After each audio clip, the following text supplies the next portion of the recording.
I felt like it was important to talk about my own abortion because I feel like the God that I believe in gave me the brain and the thinking and the knowledge to know what I should be able to do with my body. And I think that if I didn't have the wherewithal to make those decisions, they wouldn't have been given to me by some creator in the first place. We just happen to be smart women that are capable of making rational decisions for ourselves. I decided to write the op-ed for Rolling Stone about my abortion because I feel like destigmatizing abortion is helpful, but I was also noticing there was a good chance we were regressing, going the wrong direction. When I was seeking an abortion in Tennessee, I had to have a friend take me.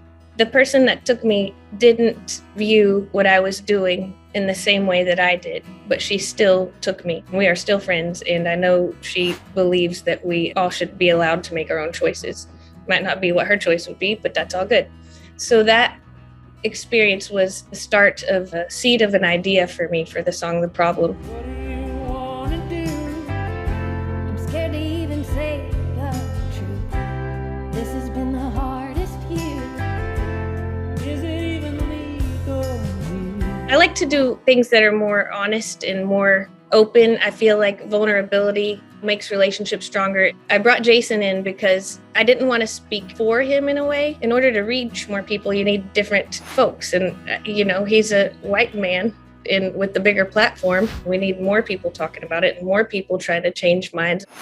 After the leaked overturning of Roe V. Wade, I felt like it was important to talk about my own reproductive health with my ectopic pregnancy. And I wanted to talk about all that was at stake, really. We're talking about women's actual health and well-being, and we're talking about letting women die or forcing women to carry when it wouldn't be viable. I wouldn't wish that on my worst enemy. My parenting style is I don't give Mercy more than what she's curious about. How I explain that to Mercy is, it takes a lot in a pregnancy for things to go right. And I explain to her that, when you get pregnant sometimes, if you get pregnant outside of the uterus, it is definitely not safe and it's dangerous. And when that happened to me, she knows that was a life or death moment. She saw the results of that. The problem with the impending overturning of Roe v. Wade is that all the trigger laws go into effect, and then we have limits on access to things that can save your life. Your husband may be without a wife, and your daughter may have no mother. It's going to be an ugly time. I'm just not okay living up to what it is supposed to be expected of me, to be a certain way and to say certain things and to not say this and not do that and not wear this and not do that. I'm gonna do me, and if you don't like it, that's fine. You can not come to the show. Just unfollow.